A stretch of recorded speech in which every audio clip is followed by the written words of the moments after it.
Oui, merci Monsieur le Président. La mise en place des éco-socioconditionnalités dans les dispositifs régionaux répond à une urgence sociale, environnementale, mais aussi démocratique, tant elles s'inscrivent dans les préoccupations de nos concitoyens. C'est un principe que nous soutenons, qui résulte d'un engagement pris conjointement avec l'État et que nous voterons dans le cadre de cette délibération. Il y a cependant 3 points sur lesquels nous voudrions revenir. Le premier concerne la méthode. Vous évoquez les nombreuses concertations avec le monde économique et social qui se sont déroulées depuis fin 2021 et que nous saluons.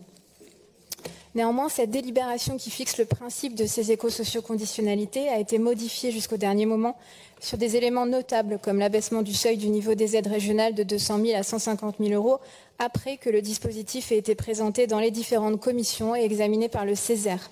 Alors bien sûr, nous comprenons les hésitations, il reste que ces modifications in extremis ne permettent pas leur examen dans les meilleures conditions.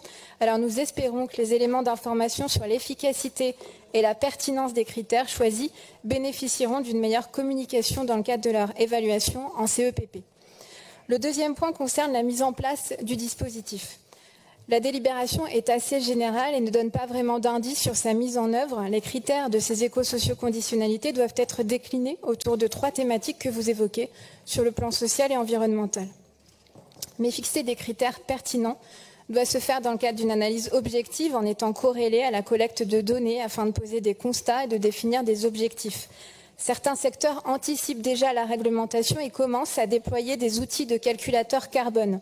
Des certifications sociales et environnementales sont mises en place également. Comment envisagez-vous la mise en cohérence finalement de ces critères en fonction notamment des secteurs d'activité ou encore de la taille des entreprises ? Dans son avis d'octobre 2022, le Césaire soulève d'ailleurs cette question de la cohérence entre secteurs mais aussi entre territoires, invitant la région à être particulièrement vigilante pour garantir une bonne coordination à l'échelle nationale et avec les autres régions pour éviter les effets d'aubaine et de concurrence négative entre territoires. Ce qui m'amène à mon 3e point sur la nécessité de garantir l'accès à l'information des structures de petite taille sur la mise en œuvre de ces éco-socioconditionnalités. Dans son rapport public annuel 2023, la Cour des comptes souligne la complexité de l'organisation des compétences s'agissant des aides au développement économique. Et à ce jour, aucune région n'a mis en place un parcours usager fluide ou un système d'information partagé regroupant l'ensemble des dispositifs de la région, des autres collectivités, de l'État et des réseaux consulaires qui sont accessibles sur un territoire. Pour les plus petites structures, notamment dans la ruralité, cette complexité peut s'avérer d'autant plus difficile que ces éco-socioconditionnalités pourraient rajouter un frein à l'accès au dispositif. Comme l'évoque également le Césaire, notre attention doit donc être portée sur les TPE et les petites associations qui nécessitent des modalités adaptées tenant compte des moyens humains et financiers qui sont les leurs. Il s'agit finalement d'accompagner cette transition au plus près du terrain en s'appuyant notamment sur les têtes de réseau.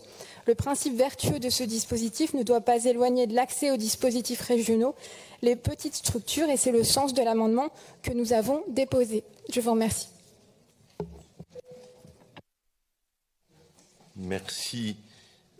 Oui, sur la méthode, c'est vrai qu'on a tenu compte de toutes les discussions qui ont eu lieu et dans les commissions et au Césaire. Renforcement de l'égalité salariale homme-femme, et je pense qu'avec l'assentiment du monde économique dans sa totalité, le fait que sur le plan des évaluations et sur le plan de la comptabilité précise, une TPE ou une PME n'a pas les mêmes ressources qu'une ETI, bien entendu. Donc on reste ouvert et là on est bien dans une démarche qui continue d'avancer et qui a été prouvée. Je le dis parce que je ne suis pas sûr que tout le monde en mesure l'importance.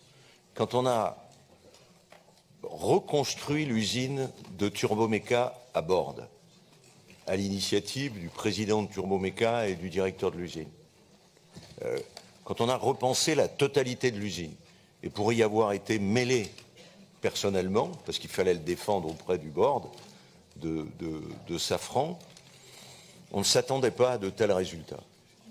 C'est pour ça que j'ai proposé à l'État de reprendre comme politique industrielle l'usine du futur, qui en est d'ailleurs un peu le seul exemplaire.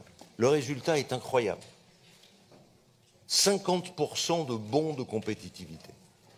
50%. La cause, la qualité de vie au travail. Et on a préféré, depuis plus de 10 ans, démontrer plutôt qu'obliger. Et cette démonstration, elle vaut pour tous les domaines. Donc,